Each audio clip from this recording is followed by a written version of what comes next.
Welcome to this explainer. If you've ever completely lost your mind refreshing the traditional cloud-based AppScript IDE, and let's be real, we've all been there, today is going to be incredibly interesting. We are looking at a brilliant tool called GasFakes and how it's basically bringing Google AppScript directly into the modern development stack. Okay, let's dive into this. I want you to take just a second and imagine breaking free from that traditional web editor. What if you could run your native AppScript code absolutely anywhere? I mean literally anywhere, on your local machine, inside a Docker container, or even running as a standalone microservice. Suddenly, all those frustrating limits of the web browser are entirely stripped away. Well, this is exactly what GasFakes does. It's essentially a really powerful emulation layer that lets you run your AppScript projects directly on Node.js, just as if they were native. It does this by perfectly translating all those familiar Gas service calls into granular Google API requests right behind the scenes. What really matters for us here is that you get a secure, high-speed sandbox that is perfectly designed for local debugging, automated testing, and integrating into modern workflows. It's a total game changer. So here is our roadmap for today. We'll cover 1. AppScript meets local dev. 2. Automating with plain English. 3. Handling auth and configuration. 4. Cloud logging made easy.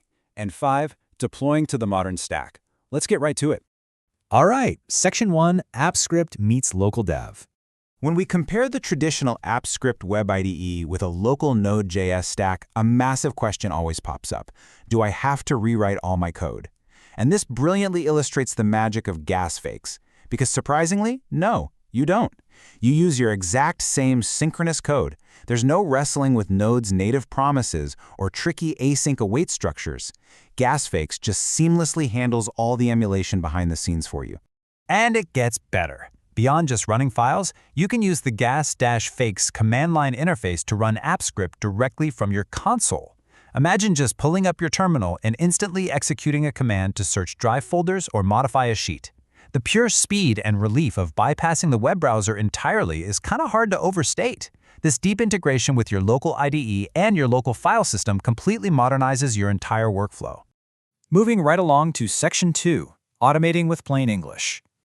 Check out this prompt: summarize my recent emails in a Google Doc and analyze the spreadsheet data. In the past, writing the code to bridge Gmail, Docs, and Sheets? Well, that would literally take your entire afternoon. But with GasFakes, you can use natural language automation to turn plain English prompts exactly like this directly into executed Workspace tasks right from your terminal.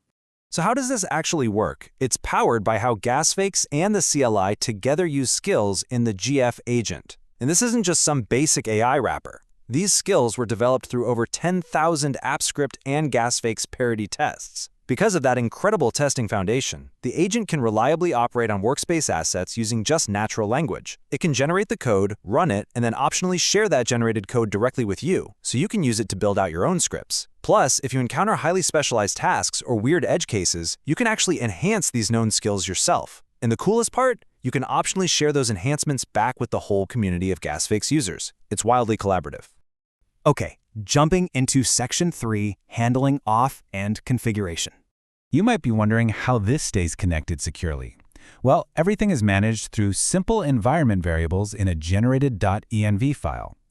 Variables like auth type handle whether you use domain-wide delegation or application default credentials. You can set the store type for local properties and point directly to your manifest file.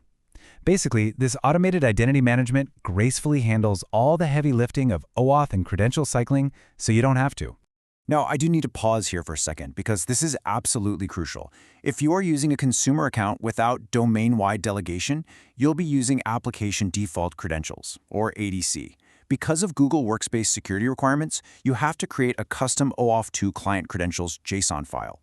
Listen to me on this. You absolutely must add this file to your .gitignore.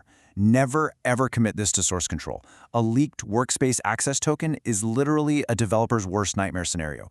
Keep it safe, keep it local. Let's look at Section 4, Cloud Logging Made Easy.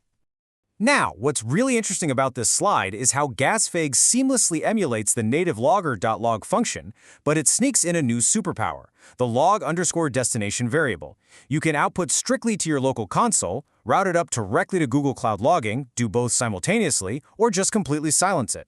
It gives you total, fine-grained control over your diagnostic data. And if you do route your logs to the cloud, Gasfix doesn't just dump a wall of text. It actually structures it. Logs are sent to a specific log name and get auto-labeled with your script ID and user ID. The local console even outputs a specific cloud logging query link for that exact session. Think about how much time this saves during debugging. Jumping into the Google Cloud Log Explorer and instantly filtering your sessions is completely effortless. Oh, and you aren't locked in to your initial choice either. Say you hit a tricky block of code that's acting up. You can dynamically reassign logger.__log destination right at runtime. Turn full cloud logging on for just that one specific block, and then turn it right back off afterwards. You can tailor the output perfectly for your specific testing needs entirely on the fly. Finally, we arrive at Section 5, deploying to the modern stack. While Gasfix aims for perfect parity, there are a few minor IDE execution differences you should probably keep in mind. For instance, Node calls scripts immediately upon loading, whereas the AppScript IDE requires you to actually hit the Run button. Also, AppScript relies heavily on global variables and doesn't natively support import statements. As a clever little insider workaround, developers just check if scriptapp. Is fake to ensure the script behaves exactly as expected, whether it's running natively in Node or pushed up to the AppScript cloud. So, the crucial point is this. By using Gasfix, you are effectively turning your old AppScript project into a modern, portable microservice. Because it now runs cleanly on Node.js, you can deploy your Workspace automations to Google Cloud run them on Amazon AWS Lambda, host them on Azure, or even execute them inside GitHub Actions for your CI/CD pipelines. You are no longer locked into a single execution environment. You're breaking entirely out of the walled garden. We've seen today how Gasfix bridges the gap between classic AppScript and the modern multi-cloud AI-driven development stack. You've got local debugging, incredibly powerful plain English agent capabilities backed by thousands of parity tests, dynamic logging, and ultimate deployment freedom. So now that the traditional local dev limits and browser constraints are completely gone, what impossible workspace automation are you going to build first? Thanks so much for joining me on this explainer, and happy coding!